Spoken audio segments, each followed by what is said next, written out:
Hi, I'm Potter Sullivan, and welcome to a special episode of Don't Let the Old Man In podcast. Over the last few months, I have had the privilege of sitting down with some extraordinary people, clinical psychologists, doctors, entrepreneurs, academics, and everyday men. And what I've discovered in these conversations is something I think you need to hear. In my humble opinion, we live in a culture that's obsessed with the first half of life. The climb, the hustle, the building, the money, that's all good and that's all important. What about the second half? What happens when you've ticked the boxes, you've built the career, you've raised the kids, you've paid your mortgage, and suddenly you find yourself asking, now what? Or worse, what happens when life doesn't go to plan? When the marriage falls apart? When your body stops responding the way it used to? When the voice in your head keeps whispering you're not good enough? When you're caring for aging parents while still supporting your own kids? Or when you realize you're not actually ready for what comes next? And that's what Don't Let the Old Man In is all about, addressing those questions and pointing to tried and trusted ways to help you through them. We believe it's possible to live the second half of life gracefully or even disgracefully, but certainly on your terms. Now today's episode is different. Rather than one conversation, I'm bringing you the moments from the last number of episodes that stopped me in my tracks. The insights that made me sit back and think, everyone needs to hear this. Some of these conversations are honest, raw, deeply practical, but they're all about navigating midlife on your terms. We're going to talk about health span versus lifespan, about shame and vulnerability, about finding purpose after a crisis, about thriving instead of surviving. And yes, even how to have difficult conversations about death. Because here's what I've learned. Midlife is not about managing decline. It's about writing the best chapters of your next life. And sometimes we have to have difficult conversations with ourselves, our loved ones, but sometimes about stories that we've been carrying far too long. So grab a coffee or a beer or whatever tipple is your favorite and settle in. From our studio in Jones Bay Wharf, Sydney, here's Potter Sullivan with Don't Let the Old Man In, a podcast from the Wisdom Vault. So let's start here. I want to start with a question that might scare us. What if we live to 85, but the last decade is miserable? Here's what we know. We've got really good at extending our lifespan, how long we live. But we haven't got that good extending our health span, the number of years we actually feel good, the number of years we move well and we enjoy life. Dr. Gordon Spence is a researcher and an author who spent years studying what it takes to age well. And when I sat down with him, he said something that hit me like a truck. He said, your last decade is pretty crap, so your job now is to start training for it. Now think about it. You wouldn't show up to run a marathon without training. You wouldn't start a business without some sort of a plan. But many of us, if not most of us, are sleepwalking towards our 70s or 80s with no preparation whatsoever. Now, Gordon explained that there's this gap, the enormous, cruel gap between how long we're living and how well we're living. The gap is widening. We're living longer, but for many of us, we're spending more of those extra years in a sick or frail or dependent manner. But it doesn't have to be this way. What I loved about my episode with Gordon is he shared research showing the physical decline doesn't fall off the cliff until we're at least 70. But only if we haven't been doing the work. If we have been preparing ourselves for that, that decline doesn't fall off the cliff at all.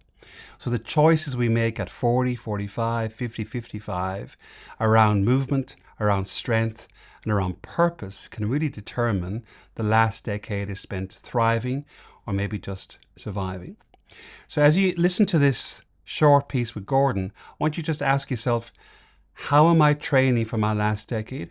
Or am I just hoping it'll work itself out? One of the things that I've been really struck by, and there were many things that I sort of grabbed onto when I was doing my exercise science degree. And I remember a chart that head of program once put up, which showed world record times for swimming and running across 5-year increments across a lifespan. And so we're talking about elite level performance at this point, but That's fine. What we see is that, of course, as people get older, those times decrease. People get slower and slower. It's quite gradual. Where it doesn't really go south and fall off a cliff until you reach about the age of 70. Right.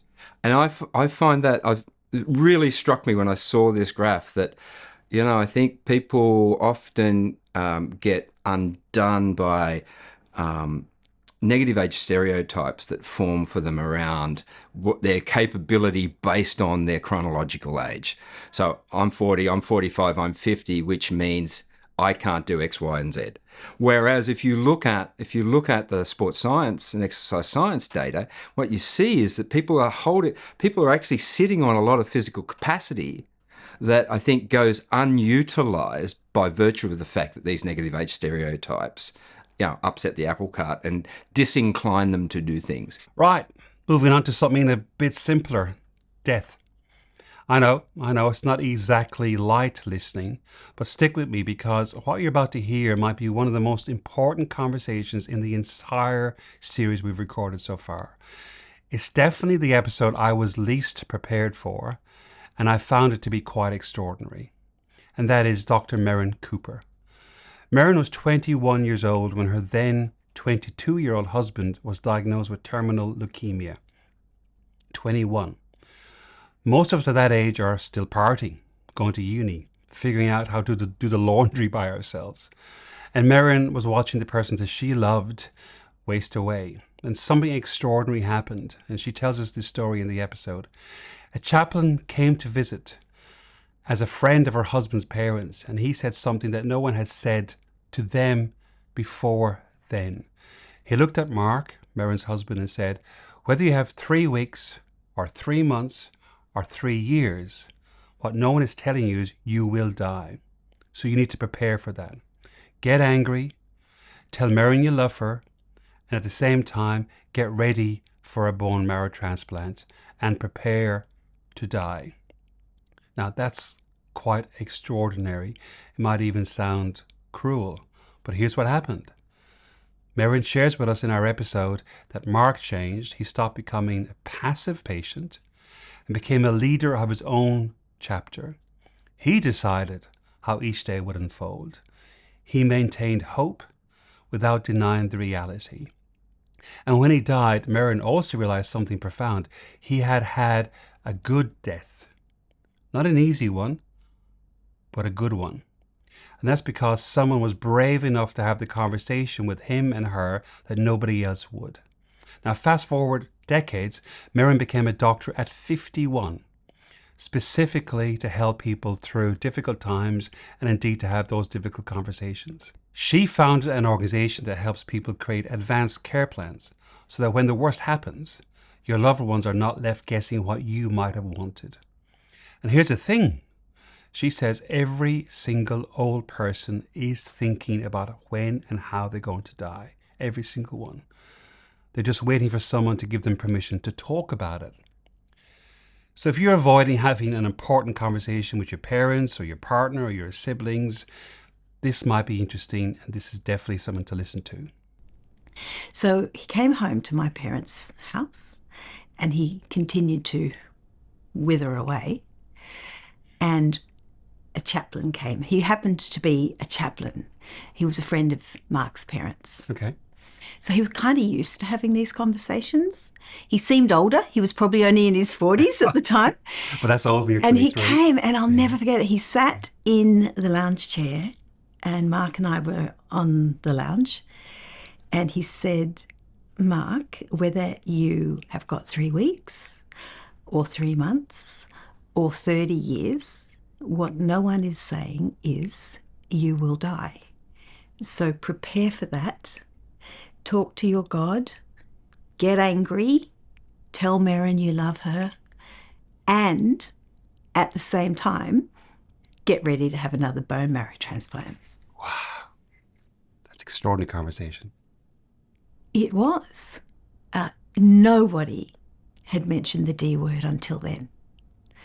And I think in the weeks after, he had more conversations with Mark. I know he did because they mentioned at the funeral, but I don't remember them. So they did it unbeknownst to me.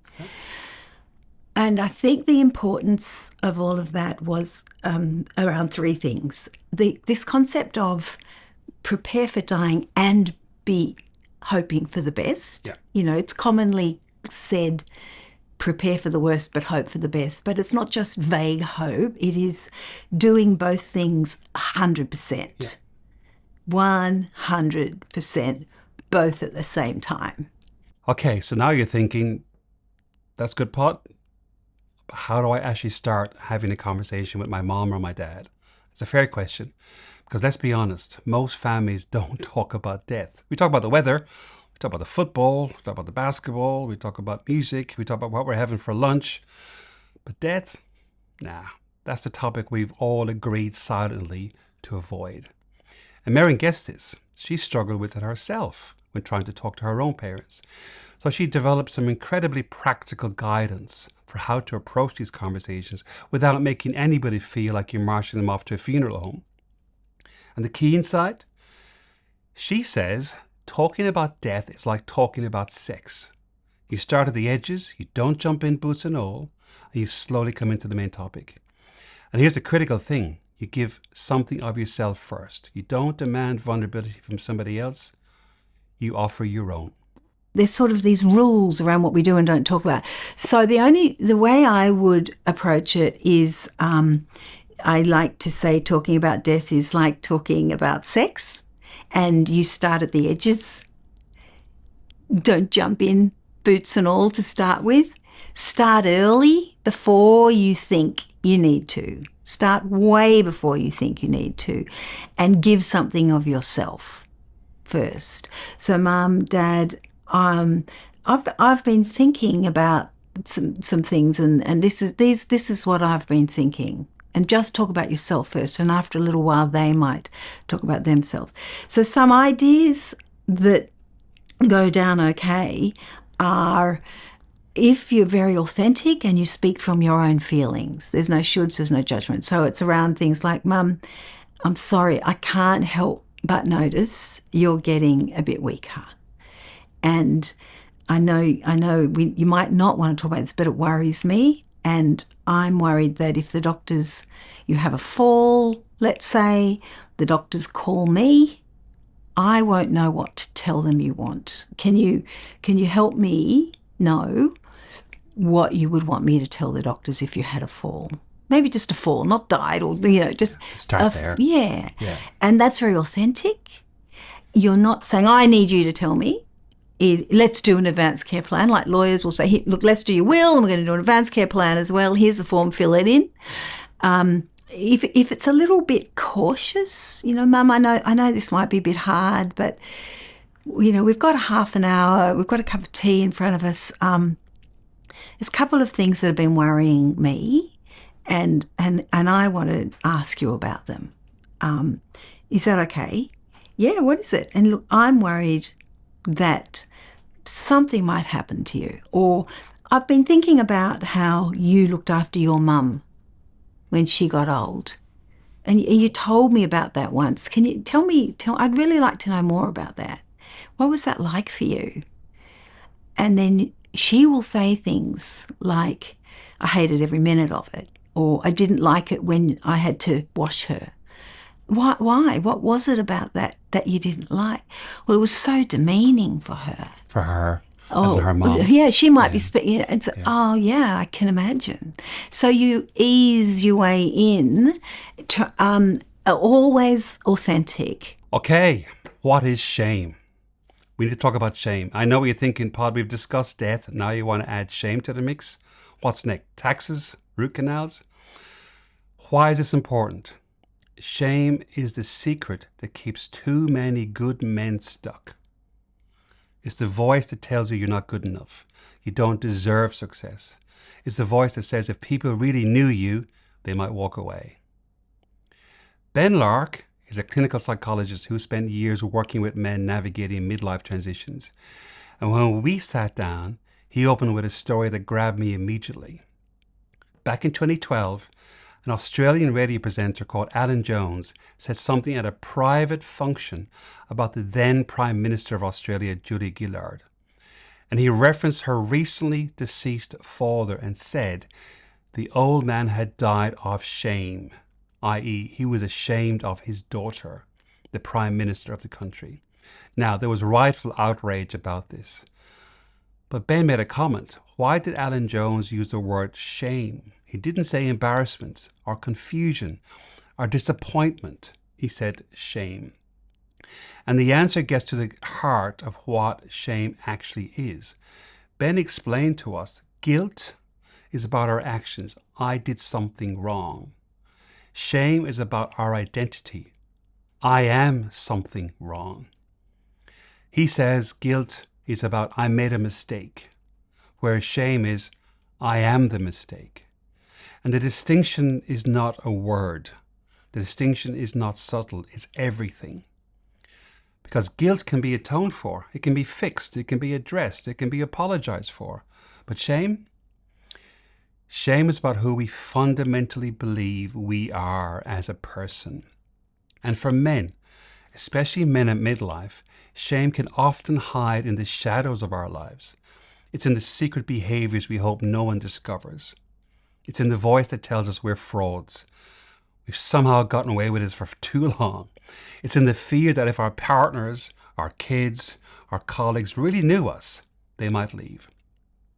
What Ben's about to share with you will help you understand why shame is so powerful, how it hijacks our nervous system, and most importantly, why it doesn't have to run your life.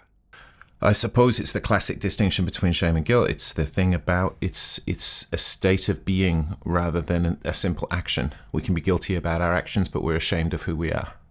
Is that the distinction? That's one of the distinctions that's often made. And I find it quite a useful one. I've never heard that distinction before. That's really, really helpful. Because as soon as you said it, like there's an emotional kind of, oh, wow, that's a strong distinction. And I think it's at the heart of why so many of us struggle with shame, because it's about self-labeling as though I am this thing. I have done something shameful and that thing somehow defines me, rather than an act, because an act can be corrected. You know, we can atone for our guilt. I suppose that's a classic. I did something I wish I hadn't. I feel bad about it, but I can sort that out later. Yeah. Whereas I feel shame, that's deep, deep, and it goes to who I am as a person, or who I'm not as a person. Exactly. Okay. Yeah. Tied very much to the nature of how we see ourselves. Now, if you've ever felt like there's different versions of you showing up in different situations, like there's the competent professional you, then there's the insecure you, there's the angry you, there's the people-pleasing version of you, what Ben's about to share next will make so much sense. He's going to explain something that when I first heard it, it stopped me in my tracks. It's like a metaphor about a car driving down the highway of life. And inside that car are all of your different parts. Your competent adult, your protective parent, your creative self, your wounded child version of yourself. But here's the thing that Ben explained. Only one of these parts get to be in the driver's seat at any given time. But often we don't get to choose who's doing that driving because we don't even know it's possible to change that choice. Something triggers us, a criticism from our boss, a fight with a partner, a reminder of an old hurt, and suddenly that traumatized child part, the wounded child part that Ben refers to, is behind the wheel. And the rest of us in the car, we're white-knuckling it. Now, this is not going to end well. But what Ben describes, and this is what hit me later when I was listening back, is that we can have a coping part in the passenger seat, reaching across with one hand to help steer the car, and how the coping part can also reach back with the other hand to hold the hand of that wounded child. The image of reaching back to comfort rather than trying to exile or pretend they don't exist is a really powerful image and a really powerful notion of self-compassion and integration. And since we aired that episode with Ben Larke, listeners have shared with us that when they came to this part of the episode, they got quite tearful because it really resonated for them in terms of what they might do. Because when you sit with this metaphor, you realized any kind of past history of trauma is not going to go away. It's always part of you. but we can learn to care for it and we can learn to not let it drive the car. Now, this is deep, but it's also incredibly practical. So have a listen. A notion of self rather than as a distinct individual, unified Ben. I'm a composite of all these different parts. And one thing that I found helpful for myself to formulate this and to express to others is I now kind of view myself, and this is going to sound a little bit strange, so bear with me with this one, but I kind of view myself as a car driving down the highway of life, right? In that car, multiple seats, right? You got the passenger seat, the driver's seat, you've got the back seat with lots of seats in there, and all your parts are sitting in that car. For some of us, it's more like a bus, right? A lot of seats in there, a lot of different parts. There's young parts, there's traumatized parts, right? There's adult parts, there's coping parts, there's parental parts, there's the parenting I received and impressed upon me. There's also the parent that I aspire to be. All these parts are in that car somewhere, right? There's one driver's seat. So only one of those parts gets to drive the car at any one time, right? And we don't necessarily get control over who's in that driver's seat. For a lot of us, we don't feel in control of who's in the driver's seat, right? And something will happen in life. There'll be an input stimulus, some trigger will come in, and some part will respond to that and will be promoted into the driver's seat and will suddenly be driving the car, which is great when it's my competent, coping part. Yeah, we're all cool, we're all safe, we're abiding by the speed limit, everything's groovy, we've got nice music on, awesome, great. But you put my traumatized child part in that driving seat, and the rest of us in the car, we're shitting ourselves. Yeah. Because there's a child driving. And he's pretty reckless. And I've seen him before. Yeah. This party looks familiar. Yeah. Okay, let's shift gears. I want to talk about something aspirational. Something that asks not just, how do I cope? But how do I thrive? Professor Virginia Cha is the academic director of the Distinguished Senior Fellowship Program at the National University of Singapore. She's based in Singapore, which was recently named the world's 6th blue zone. That's one of those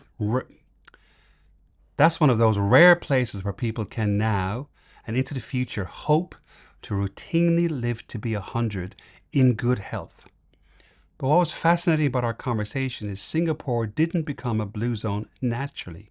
It was engineered through deliberate policy, urban planning, and social programs. Singapore created the conditions for people to age well. And Virginia's program at the university is doing something similar for individuals. She is teaching people how to move from being survivors or passive, those who've made it through tough times but just hanging on, to actively choose to be thrivers. People who are actively creating meaningful and purposeful, joyful lives in their second half of life. So we're the best educated old people. So I don't say that word to mean negative, but in a positive way. For this age group, we're the best educated group. So we have knowledge and skills. We have expertise. We have abilities to solve problems. We have incredible social network. You live in a friction-free society. It's very easy to have social networks with people. So if we were to say, okay, everybody, you got to retire at 63 or 65, then what's supposed to happen is everybody's supposed to, drink kopi and, or play golf or just look after grandchildren, and that's that. Or is it that we can put that into good use? And that's the whole philosophy behind this, which is if you can actually be helpful to others, you can actually bring joy to yourself. Now, in our conversation, Virginia said something later that made me laugh out loud. And many of our listeners have commented to me in writing or in socials or indeed personally that they laughed out loud when they heard her talk about this. But it gets to something really important about aging that Western culture completely misses. When I hang out with people, I'm very authentic. I mean, I don't believe in pretending or anything. And I like hanging out with young people. So I would hang out with, say, young males of, my former TAs or teacher's assistant. But if you're 40-something, okay, and you're, laughing, joking with a 20-something-year-old, people start thinking there's something going on, right? There might be. Yeah. Even though, of course, there's nothing going on, but these people just think that way. But when you're 60-something, you're completely free. Nobody thinks that. That couldn't possibly be going on. No, that is, think of that. That's so cool. Yeah. Before you might constrain yourself. I can't be going around hugging, young men because you hit a good joke or whatever, because you worry of people think, oh my God, cougar going on here. But now I can. Hey, nobody thinks that, There's a gray hair grandma, it's all good. I tell you, so yeah, you get it's great to be old. It's great. Now that's funny on the surface, but underneath is quite profound. Because what she's really talking about is freedom from other people's judgments. Freedom from having to perform or prove herself. Freedom from the narrow boxes society often tries to put us in. Or indeed freedom from fears that she might have had in an earlier aspect of her life. She's described herself as having an old soul. And even though she's younger than many of my friends or people listening, her point is that being old, in her view, is actually a badge of honor. In many Asian cultures, age brings respect, brings wisdom, it brings authority, you've earned your stripes, eldership is put on a pedestal. Compare that to Western culture where we're often terrified of aging. We spend billions on anti-aging creams or procedures, i.e. on denial. We use old as if it's an insult. But what if we flip that?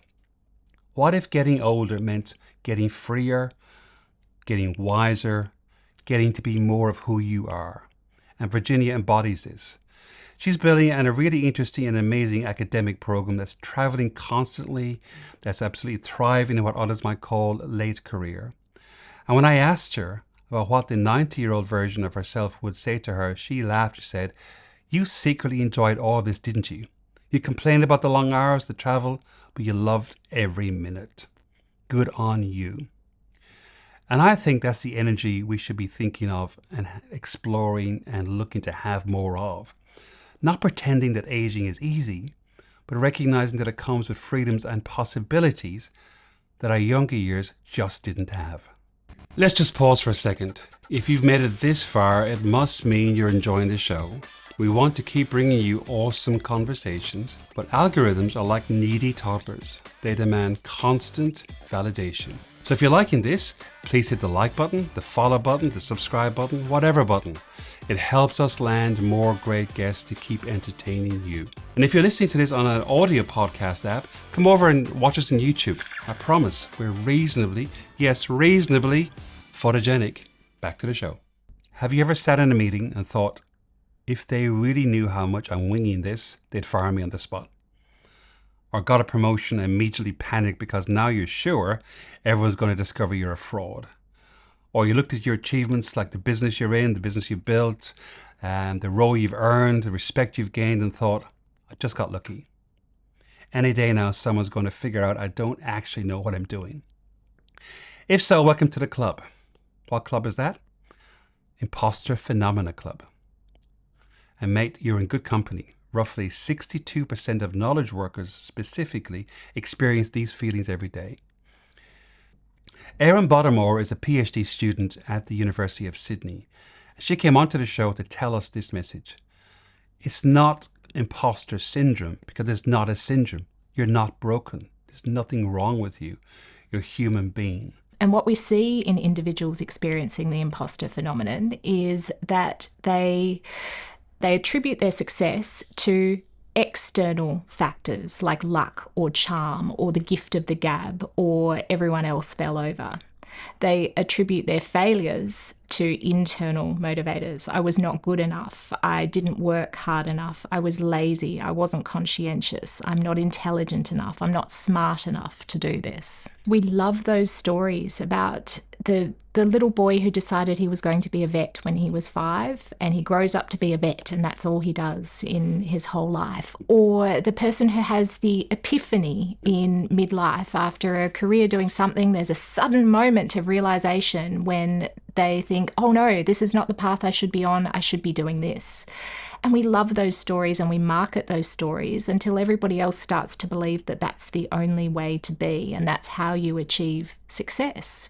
But the other side of that narrative is the idea that we have closed ourselves off to possibilities by narrowly focusing on that one purpose. We haven't adapted to a rapidly changing world that is presenting new opportunities for us as we go along. And there's also a survival instinct in there. Often for the first half of your career, you're just desperately trying to get a foot in the door. You're taking the opportunities that present themselves in order to be able to save enough money for a house deposit and then make the mortgage payments each month and support your family. And so you take whatever comes. And it's only once you've achieved a certain level of financial security that you find yourself having the luxury of being able to wonder a bit more about purpose and what you want to do for the second half. That doesn't mean that you wasted the first half or that it wasn't useful experience. The only way to have the knowledge that you have now is to have gone through the experiences that you have been through previously. So if you hadn't done that, you wouldn't be who you are now. You wouldn't be ready for the next lot of challenges ahead. Erin went on to explain what imposter phenomenon actually is, using a great metaphor of the Australian athlete Stephen Bradbury, the Olympic speed skater who won gold medal when everyone in front of him was falling over. There's a feeling of you're Stephen Bradbury because you just kind of fell into success. You didn't earn it legitimately. But here's what's really important for men. This phenomenon shows up differently than it does for women. And midlife can make it worse. Because just when you should be feeling confident and established, you're still questioning everything. Am I actually good at this? Did I choose the right career? Is this all there is? Erin is about to share with you an understanding that these feelings are not evidence of inadequacy. They're actually evidence that you're growing humanly. One way of looking at it is that imposter feelings are the price that we pay for growth beyond our comfort zone. We feel like this because we are stretching ourselves beyond what we've done before. And a question that I often ask my coaching clients is, what would be the best way to get the experience that you need to do this role or this task? And they think for a moment and then they say, well, it's doing this job. Right. What I'm currently doing is the best way. That is the price. Okay. I need to tell you about Stuart O'Neill because his story is one of the most powerful transformations I've ever encountered. And it is one of the episodes that has generated most comments on our socials and our overall engagement from listeners. On a Monday, Stuart loaded his car with surfboards and his 2 Labradors, planning to drive to a remote beach and end his life. His marriage had fallen apart, his business was struggling, he felt he had failed everyone who mattered to him, and he decided the world, particularly his family, would be better off without him. But something happened on that drive. He started having a conversation with himself, and he asked himself a simple question about feeding his dog, but that led to a bigger question. And by Sunday, less than a week later, Stuart had written a whole book. Not just any book, but a suicide prevention book called Just One Reason. He decided that a bloke his age should be able to come up with 52 reasons for living, one for each week of the year, and he wrote them all in 90 minutes. Let me say it again. On Monday, he was planning to end his life, and by the following Sunday, he had written a whole book that has since gone on to save lives all over the world. Now, Stuart is not a trained psychologist or a mental health professional. He's a bloke from the Central Coast of New South Wales who found purpose in his darkest moment. And what he's done since then is quite extraordinary. He's taken that book to remote communities all over the country. He's opened the country's first mental health pub, an actual pub designed to facilitate conversations and provide support. He gives copies of his book away to anyone who needs it. And over 55,000 copies are now in circulation. And he wants you to know, if you are in a dark place, if you're thinking the world would be better without you, you're wrong. And there's help available. Stuart's story is proof that even in our darkest moments, purpose can emerge. What I've learned to do with myself is that your brain has multiple voices, and they all talk to you. Well, to me anyway, I've got about 10, I think, in there. They talk to you at different times of the day about different things, and my wife will say, why can't we put some music on a 6-hour drive? I'm like, I'm busy, you know. I'm busy. Can't you hear? There's an orchestra playing in my head. Fully. Yeah. And so your brain can also play tricks on you. Yeah. And some of those tricks can be really, really shitty, nasty tricks. And I feel like what the book does is it teaches you to play a trick back on your own brain. And so when your brain's saying, I've had enough and I'm checking out, I've trained my brain to go, hang on a minute, not today, because you're going to do that tomorrow, or that might happen tonight. Or so I've taught my brain to be able to flick the switch and come up with an excuse to not. And so just when I'm at my absolute worst, I'm like, oh, God, hang on a minute. No, I can't actually. And so the book does that for you. And the more you read it, whilst it's only a 10-minute book, there's some books you'd only read once in your lifetime. I've heard from people that have read the book every week for 2 years. And so it can become an ingrained habit of how to trick your brain to when your brain's trying to flick the switch to say, we're done here. The book teaches you to flick the switch back and say, no, we're not. Yeah. Before we leave Stuart, I wanted to share one more thing he said, because it's simple, it's profound, and it might save someone's life. If ever you've sat glued to your phone, let's say, I've been through gosh knows how many cyclones and floods. And when that's coming, and I don't know what other people do, but I know enough people that do this, is they sit glued to their phones with the technology and they're watching the bomb radar to see where the storm is and what the floods are doing, and that everything passes. So when you're in the eye of the storm and it's feeling like this is it, the storm passes every time. And so you have to trick your brain and just be patient and let it pass, because it will. If you're in crisis, if you feel like you're drowning, if the darkness feels permanent, it's not. It's a storm. Storms do pass. That doesn't minimize the darkness in the moment. It doesn't minimize or dismiss the struggle you're having, but it does offer something crucial, a glimmer of hope, evidence-based hope, because Stuart's right, the storm does pass every time. And sometimes all we need to do is hang on to the knowledge that this feeling, however overwhelming it is temporary. Okay, let's talk about something that frustrates the hell out of every bloke over 40. Why does my body not work like it used to? I go to the gym 3-4 days a week. Maybe I'm eating cleanish. Maybe I'm doing everything right, maybe I'm not, but the weight's not budging, or worse still, it is budging in the wrong direction. It's increasing. It's creeping up. And this flat six-pack I used to have is now looking a little bit lopsided. I used to be able to drop 5 kilos in a fortnight. What's changed? Dr. Angela Kwong is a GP with a special interest in weight management and metabolic health. And she came on the show to tell us exactly what has changed and why it's not our fault.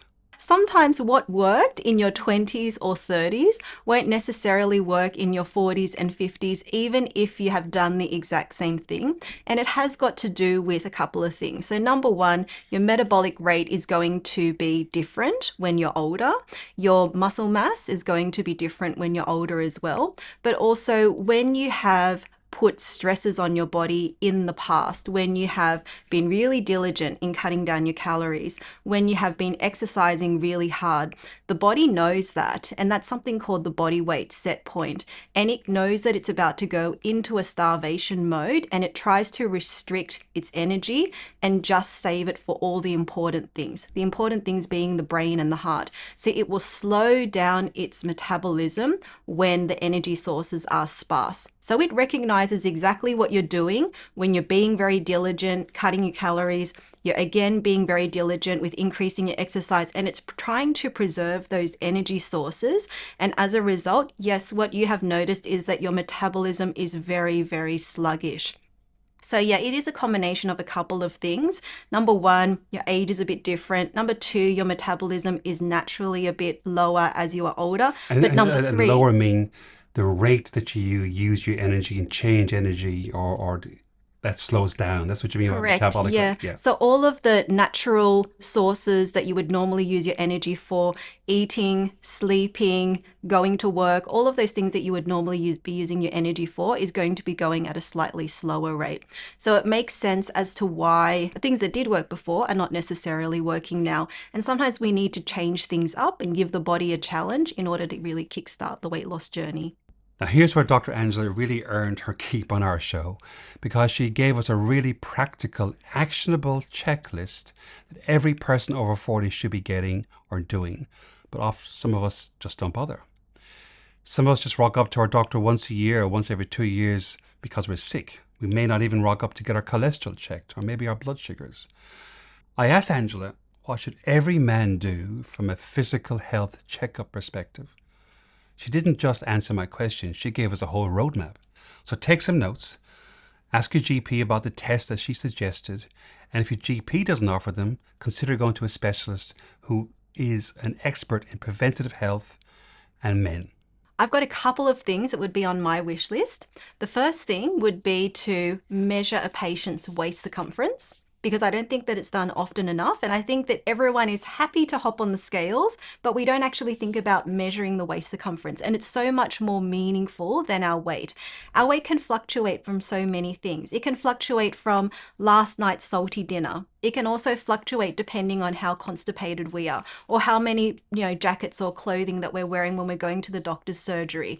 But our waist circumference tells us so much about the visceral fat that we're carrying, and a healthy waist circumference, once you've reached that, is really, really important. So I would love to have my patient's waist circumference. The second thing that I would like to do is have my patient's fasting insulin level. I don't think that it's tested enough. I have a lot of patients who go for their annual checkup. They get a fasting sugar, fasting cholesterol. But like I said, insulin resistance, diabetes, it's on a spectrum, and we seem to just give patients a lot of reassurance when they don't have diabetes, but we're not thinking in terms of their preventive health and testing that fasting insulin level if they have risk factors. If they've been borderline for quite some time, if they've had a family history of diabetes, if they've got an increased waist circumference, thinking about testing those patients with a fasting insulin level. And then last but not least, some kind of questionnaire to screen for mental health, because it's not thought about enough and it's often not brought up organically. So if we don't bring it up organically, it should be brought up in the form of a questionnaire so it can at least be a conversation starter. Last but not least, Michael Bungay Stanier, famous author, famous presenter, TED talker, business owner, extraordinaire. He came onto our first episode and shared many ideas, but one really stood out to me. It was a pivotal comment he made about relationships. It doesn't need any special introduction from me. Over to you, Michael. I do love that saying about marriage, which is like, a good marriage is when you both think you're getting the better half of the deal. Mm-hmm. And that's how I feel, and I think that's how she feels as well. Like, we're both getting a pretty good deal out of this. It feels like good for both of us. So there you have it. 13 different perspectives on navigating midlife, from training to your last decade, from having difficult conversations to understanding shame, from thriving instead of surviving, imposterism, purpose in crisis, and taking charge of your own health as well as your relationships. These conversations all circle around a central theme or essential idea, and that is midlife is not about managing decline. It's about being intentional. It's about having the conversations you've been avoiding. It's about understanding your bodies, our minds, our relationships in a deeper and better way. And yes, some of this can be uncomfortable. Of course, talking about death is uncomfortable. Confronting shame can be uncomfortable. Admitting that we feel like an imposter sometimes can feel uncomfortable. And it's not exactly light Sunday morning listening. However, discomfort is where the growth happens and the alternative is surfaced. Sleepwalking through these years, avoiding the difficult stuff, hoping it'll work out, that's far more dangerous. Because time is moving whether we're paying attention or not. Our bodies are changing, our parents are aging, our kids are leaving home, our careers are evolving. We get to choose. Do we drift through this or do we lean in?